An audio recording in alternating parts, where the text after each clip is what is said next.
Gospa Pleško Zalar, vas taki prizori, ki so, ravnatelj pravi, gre za rdeči alarm, presenečajo, osupnejo ali pač je taka realnost? Zagotovo me osupnajo. Osupla sem nad krutostjo, ki sem je bila priča. Je pa žal taka realnost. Tega je veliko, nasilja je veliko, malo se ga opazi. Opazi se ga pa več kot včasih mogoče, zato so zdaj te oblike bolj vidne javnosti. Povejte mi, gospa Kračan, kako se kriminalisti v takem primeru potem lotite preiskave takih nasilnih dejanj, še posebej glede na to, da otroci, mladoletniki do 14. leta niso kazensko odgovorni. Kaj potem v bistvu sploh preiskujete? Policija se odziva na vsako prijavo. Še posebej skrbno pa obravnavamo, kadar so vpleteni mladoletniki. Seveda najprej so naši ukrepi usmerjeni v identifikacijo žrtve in storilca, če ti še niso znani. Sicer pa v nadaljevanju zagotovo ukrepi za zaščito žrtve. Zbiramo obvestila. Praktično, če vam kar lahko razložim, gremo na šolo, obveščamo center za socialno delo in nekako skupaj iščemo seveda te razloge in seveda naše aktivnosti so predvsem usmerjene, da pomagamo žrtvi. Na drugi strani pa tudi konec storilcev, kajti otroci, ki še niso dopolnili 14 let, so storili sicer protipravno dejanje, ampak pogosto so te naše aktivnosti usmerjene tudi to, zakaj so to dejanje storili, kaj jih je privedlo do tega. Morebiti so do ozadja tudi sami bili storilci kaznivih dejanj oziroma žrtvi kaznivih dejanj in posledično so zato v nadaljevanju izvajali določena nasilna ravnanja. Gospa Pleško Zalar, zakaj vi pravite, da je največji problem, če mladostniku, otroku, ta ne dobi pravočasno povratne informacije, da nasilje ni v redu? Vsak, ki stori neko dejanje, ki ni v redu, ali pa če stori dejanje, ki je v redu, mora dobiti povratno informacijo. Če ne dobi informacije, da to dejanje ni bilo v redu, potem se to dejanje dobi sporočilo, da je to okej in da lahko s tem nadaljuje. Zato je zelo pomembno za nas pedagoge, starše in kot družbo, da na vsako nasilje odreagiramo. To pomeni tudi, da smo prisotni pri vzgoji, da ne gledamo stran, da smo zraven otroka, ter da spremljamo, kaj otroci delajo in se aktivno vključujemo, če je to potrebno. Če ni potrebno, jih pustimo, da rešujejo sami, ampak kadar je potrebno in samo toliko, kot je potrebno, se tudi vključimo. Gospa Kračan, ko preiskujete takšen mladoletniški kriminal, takšne posnetke, kot smo jih videli, ko ugotovite te storilce, pa kaj vam oni rečejo? Zakaj so nasilni? Zakaj to sploh počnejo? To je pa v bistvu različno od primera do primera. Nekateri mladostniki iščejo neko samouveljavitev, nekateri si želijo samo neke pozornosti, spet drugi pa živijo morda v nekem nasilnem okolju, ker je to zanje njihov vsakodnevni življenjski slog. Tako da razlogi so res zelo različni od te osebne uveljavitve tudi dalje. Pogosto ob takih primerih, gospa Pleško Zalar, slišimo, da šola ne more storiti nič, ker je bilo dejanje storjeno izven časa, ko je osnovna šola. Ali šola v takem primeru res ne more storiti nič, oziroma ali bi šole morala storiti kaj več, mogoče tudi vzgajati, ne samo izobraževati? Šola je vzgojno-izobraževalna ustanova. Žal se nagiba v sodobnem času bolj k izobraževanju in se izogiba vzgajanju. Vendar mislim, da je nujno potrebno, da bi se v šole sistematično vpeljalo čustveno in socialno učenje. To je tisto, ki v bistvu nas dela ljudi, ki nas dela kompetentne za življenje, ki zmanjšuje stiske, nasilje in dela dobrobiti družbi na večjih področjih.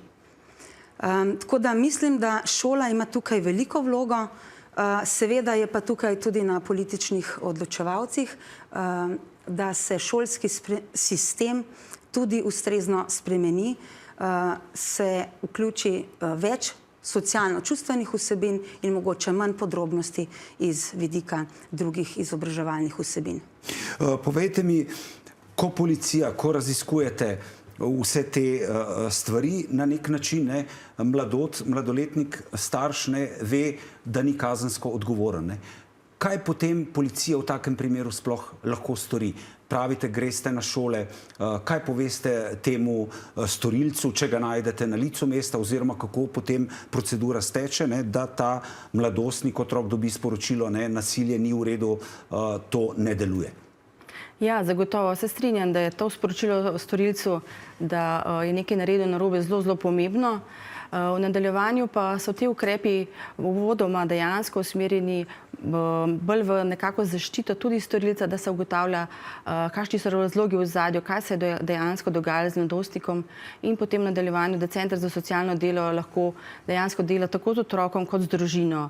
Naša pristojnost je, da zberemo ta prva obvestila, obvestimo tožilstvo in Center za socialno delo, potem pa se po potrebi tudi vključujemo v določene aktivnosti, ki so bodisi na Centru za socialno delo, bodisi na šolo.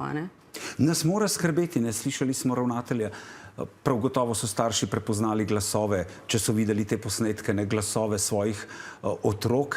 Nas mora skrbeti, da se nobeden ni obrnil na, ne vem, na osnovno šolo, na vse te institucije, ki jih imamo na voljo po pomoč, in pač odreagiral.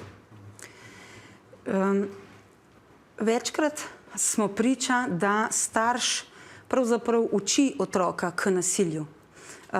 Imela sem že mnogo takih situacij v svoji pedagoški praksi, ko avtoriteta vzgojitelja gre proti avtoriteti starša in takrat pedagog ne zmaga, ker je starš vedno močnejši.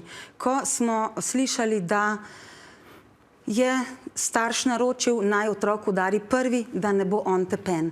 In žal takrat, kadar doma vzgajajo k nasilju, takrat smo pedagogi dostikrat nemočni.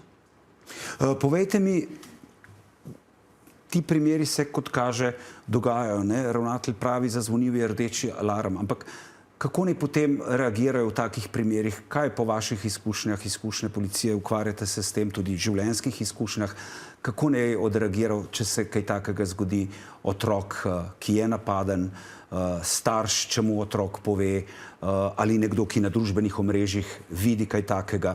Kakšne so te pravilne reakcije? Ja, zelo pomembno je, da o nasilju spregovorimo. Včasih, če morda žrtev še sama ne more spregovoriti, da poskuša se pogovoriti mogoče s prijateljem, dobiti to neko moč in skupaj povesta neki odrasli osebi. Kadar so v ozadju starši, ki imajo dovolj kompetenc, da lahko grejo v neke pogovore z otroki, kjer otroci zaupajo staršem, je to bistveno lažje. Na drugi strani, kjer pa so starši zmanjšano kapaciteto teh starševskih vrednot, pa je odgovornost zagotovo učiteljev in vseh drugih pomembnih oseb, ki so v življenju otroka, da takrat odreagirajo in da tudi vsekakor spodbujajo otroka k prijavi, da se veliko pogovarjamo o tem.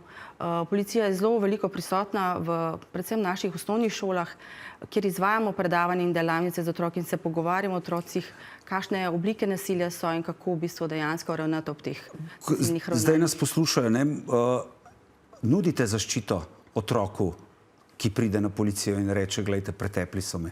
Ker on se boji, ne, tega, da bi nekdo izvedel, da je on prijavil in da ga bojo spet počakali na ulici. Ja, zagotovo. To so izjemno težki trenutki, ampak mi vedno poudarjamo, da policija je odprta 24 ur na dan, 7 dni v tednu in vedno vsak je pri nas dobrodošel. Vključimo v teh primerih, ko so otroci ogroženi, Center za socialno delo, ki pomaga in nudi oskrbo. Vedno ima lahko ob sebi tudi osebo, ki zaupa in mu je tako lažje. Zagotovo je naša osnovna naloga, da zaščitimo naše najmlajše in jim nudimo pri tem vso oporo in pomoč. Kakšen pa je vas nasvet v takih primerih? Zaščita žrtve je izredno pomembna. Ne samo, da moramo otroka naučiti, da pove, pa če imamo dober odnos, bo morda tudi povedal o nasilju, pa če nam bo zaupal. Zelo pomembno je, kakšno ima prvo izkušnjo, ko on pove o nasilju. Marsikdaj, žal, pedagogi ne vedo, kako ob tem ravnati. Policija ne more zaščititi otroka v šoli in zelo pomembno je, da so pedagogi ustrezno usposobljeni, kako v teh primerih ravnati. Bila sem priča neštetim situacijam, ko je vrli pedagog, če temu tako rečem, se odločil, da bo naredil vse, da bo temu naredil konec. In kaj se je zgodilo? Posedal je otroke, povedal, ta in ta otrok je povedal to in to, vi ste naredili to in potem naredil mogoče neko delavnico na to temo socialno in so se zmenili, kako bo. Kaj potem? Ko je pedagog pogledal stran za vogalom, so se ti otroci spravili na njega. Ta otrok nikoli več ni povedal za nasilje. Zato je zelo pomembno, da imamo ušesa vse povsod, da gledamo vse povsod, da razmišljamo en korak naprej in da resnično smo sposobni zaščititi žrtev, če ne, bolje, da ne pove o nasilju, ker bo nasilje še hujše. Najlepša hvala obema, da ste bili naši gosti. Hvala. Hvala za povabilo. Tudi vam.